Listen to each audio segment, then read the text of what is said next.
আসসালামু আলাইকুম রহমতুল্লাহি বারাকাতুহু। নির্বাচন সম্পর্কে আলোচনা ইসলামের দিক ধারা দিয়ে।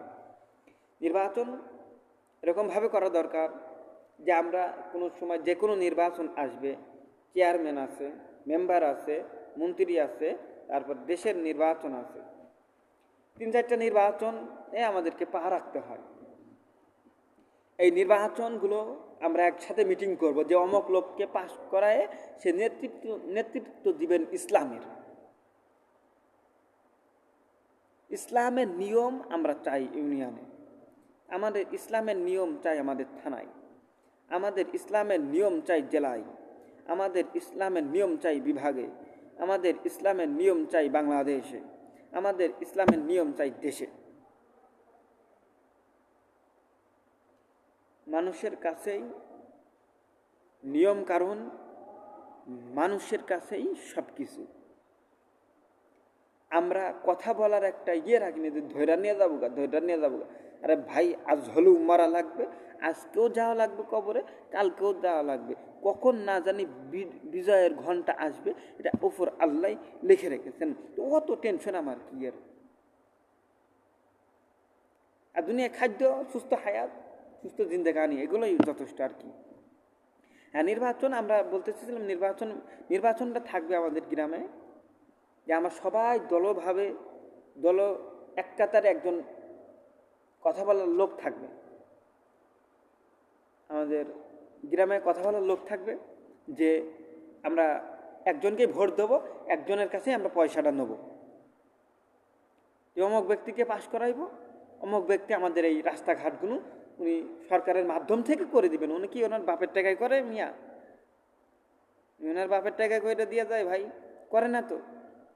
এটা বুঝতে হবে যে ইসলামের নিয়ম চালু করতে হবে। উনি তো আরেকজনের হাত ধরে চইলা এই রাস্তার রোডটা কইরা দিব, হেরিংটা কইরা দিব গা। ওই আমাদের করের টাকা, ট্যাক্সের টাকা নিয়েই তো ঘরের টাকা, করের টাকা নিয়েই তো। আর আমার ইসলামের নিয়ম হলো কিরকম জানেন? ইসলামের নিয়ম কিরকম? আমার ইসলাম, আমার দিন, এটা আমাদের ইসলাম, আমাদের দিন কি বলে জানেন? যে তোমরা একতাভাবে এই গুছাও, পয়সা গুছিয়ে তোমরা এক কোম্পানিকে খবর দাও যে ভাই এই রাস্তাটা আমার গ্রামে করা দরকার। আমরা ফোন দিয়ে আমরা পিস কেনার টাকা আমরা দিয়ে দেবো, করের টাকা, ট্যাক্সের টাকা। ইসলামের দেশ তো ইসলামের দেশই হবে মিয়া, ভয় পেয়ে লাভ নাই। আজ হলেও মারা লাগবে, কাল হলেও মারা লাগবে। নবীগণ তো সব নবীগণই জেল খাটতে গেছে, সাহাবা একরাম তো জেল খাটতে গেছে, নবীজিও তো 3.5 মাস জেল খাটছেন। এগুলো তো ওনারা জেল খেটে কষ্ট করে গেছেন। আমাদের উম্মতের আলেমগণদেরও তো লিস্টি হয়, আমাদেরও তো লিস্টি হয়। অনেক মানুষ গ্রাম ছাড়া হয়ে যায় বিএনপির ঠেলায়, আওয়ামী লীগের ঠেলায়, জাতীয় পার্টির ঠেলায়। এই দাঙ্গা হাঙ্গামা করে কোনো লাভ নাই। এক কথাই বলি, ইসলাম সত্য ধর্ম, শান্তির ধর্ম। এই দাঙ্গা হাঙ্গামা ইসলামে থাকবে না। আমাদের যতদূর প্রয়োজন ততদূরই বেতন নির্ধারণ করা দরকার। আমাদের গ্রামে কাউরের আমি ভেবেছি বেতন দেবো না, তার ছেলেমেয়ের পড়ার দায়িত্ব আমি নিব, পড়াশোনার দায়িত্ব, মানুষ করানোর দায়িত্ব, শিক্ষণীয় বিষয়, চাষের বিষয়, মানে যত কিছু তার দুনিয়ায় যতদূর প্রয়োজন হবে অতদূরই পরিমাণ আমি ইদ্রিস আলী বুঝ করে দিতে পারবো প্রত্যেকটা মানুষেরই। সেই জ্ঞান, সেই শক্তি, সেই মেধা আল্লাহ আমাকে দান করেছেন। আমি আল্লাহর গোলামি করার জন্য দুনিয়ায় এসেছি। মানুষের তন্ত্র মন্ত্রর পোকপাক শুনে আমি দুনিয়ায় চলার আমার টাইম নেই। আমি যা বলি সামনাসামনি কথা বলি। আমি ওই যুগ ফলো করার চেষ্টা করি, সাহাবা ইকরামদের যুগ। আল্লাহ আমাকে করার তৌফিক দান করুক এবং আপনাদেরকেও শোনানোর তৌফিক দান করুক, আমিন। বলতেছিলাম, সবাই মিলে দলবদ্ধভাবে আমরা অমুক জনকে ভোট দেবো, এরকম একটা দিক করে নিতে হবে না। এই দোকানে অমুক পাতি আসে, ওই নেতা আসে, আরেক দোকানে আরেক নেতা আসে, ওই এক লোক 5 জনের টাকা খায়। শালা ফকিন্নি কনেগার, এটা তো ফকিন্নির স্বভাব। একজন মুসলিম হিসাবে এটা করতে পারে না। ঠিক ধিক্কার জানাই ইসলামের দিক থেকে। লোভী এরা। ইসলামের নিয়ম সুন্দর, সুশীময়, সৌন্দর্য বিধান। আমরা সেটাই করব ইনশাল্লাহ।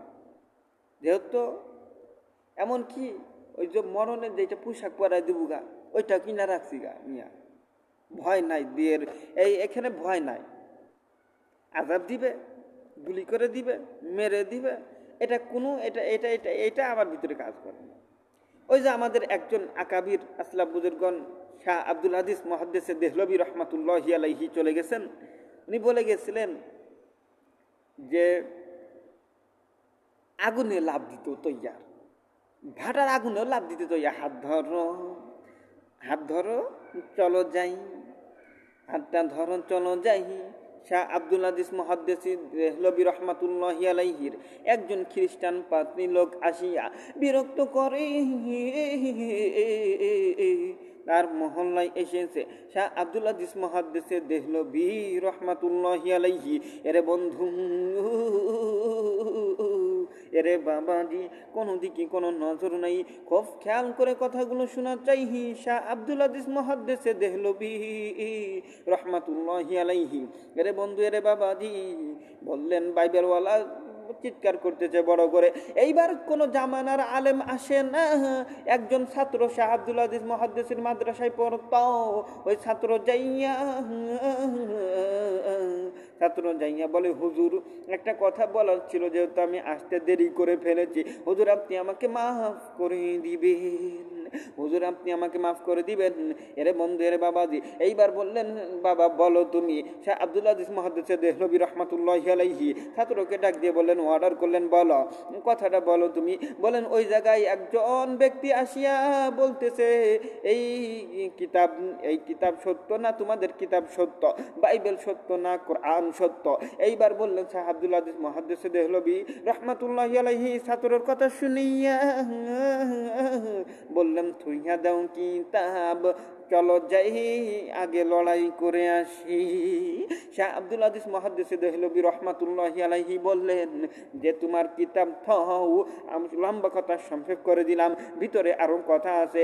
বললাম যে আপনার এইবার ওই বাইবেলওয়ালা ওই খ্রিস্টান পাত্রী লোক, এরে বন্ধু, এরে বাবাজি, খ্রিস্টান পাত্রী লোক এরকম করে ডেকে ডেকে বলে, এরে বন্ধু, এরে বাবাজি, মুসলমান ভাই রে, কোনো দিকে কোনো নজর নাই। খ্রিস্টান লোক পাত্রী লোকটি বাইবেলওয়ালা লোক ডেকে ডেকে বলে, আপনি কি বলতেছেন আমার সাথে বলেন। সুবহানাল্লাহ। শাহ আব্দুল হাদিস মুহাদ্দিস দেহলভী রহমাতুল্লাহি আলাইহি বললেন, আপনি আমার সাথে বলেন, ওনাদের সাথে বন্ধ করেন। এইবার শাহ আব্দুল হাদিস মুহাদ্দিস দেহলভী রহমাতুল্লাহি আলাইহি বললেন যে, আপনার সমস্যা কি আমি বুঝে গেছি, এই কিতাব সত্য না এটা সত্য, এটা তো প্রমাণ নিবেন, তাহলে আপনিও মানুষ আমিও মানুষ, চলো না যাই একসাথে আগুনে লাফ দিয়ে দেখি কিরা সত্যবাদী হয়ে যায়। আজ হলেও যাওয়া লাগবে বাজান, কাল হলেও মরা লাগবে, দুনিয়ার থেকে বিদায় নিয়ে সবাইকে চলে যাওয়া লাগবে, অপর চলে যাবে। এই দুনিয়ার নিয়ম ইবাদত বন্দেগী সঠিকভাবে করে যেতে হবে ভাই, এটাই আমরা চাই, এটাই দুনিয়ার জমিনে বাস্তবায়ন হয়ে থাকবে। ইন্না আকরামাকুম ইনদাল্লাহি ইন্না আতকাকুম ইন্না আকরামাকুম ইন্না আতকাকুম। মানে একটা আয়াত আছে, এটা আমার কিন্তু ভুল হয়ে যেতে পারে, কিন্তু এই আয়াতটা কিন্তু সত্য কথা। মানে এটা আয়াতের কিন্তু মানে আমার তো মনে নাই, তেমন একটা একটু হালকা স্মরণ হইলো, তাই একটু বললাম। ইন্না আকরামাকুম, আকরাম যিনি, এখনো যিনি তখনও তিনি থাকবেন। রবের কাছে বিধানে হিসাব দেওয়া লাগবে, চলে তো যাওয়াই লাগবে, দুনিয়া ছেড়ে যাওয়াই লাগবে। এজন্য বলি ভাই, ইসলাম মেনে সততা নিয়ে চলতে হবে, মাঝে দুনিয়ার মাঝ থেকে বিদায় নিয়ে সবাইকে যাওয়া লাগবে। এজন্য আমার বাসদিয়া মহল্লাবাসীকে বলি, এই ভিডিও যারা যারা দেখবেন, আল্লাহ যেন সত্যতা প্রমাণ করে দিবে, সত্যতা প্রমাণ করে দিবে।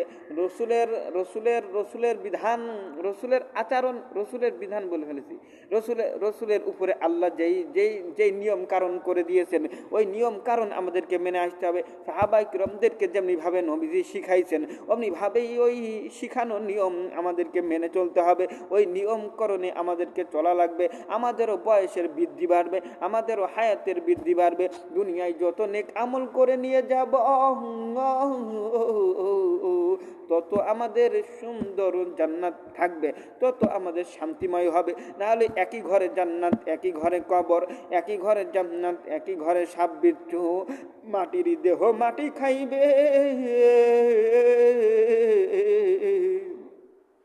একই ঘরে সাপ বিচ্ছু, একই মাটিতে আবার শান্তি। থাকবে শুধু আমল নামক বাতি রে, আমল নামক বাতি। ফুরাইয়া যাবে জিন্দেগানি, ফুরাইয়া যাবে জিন্দেগানি।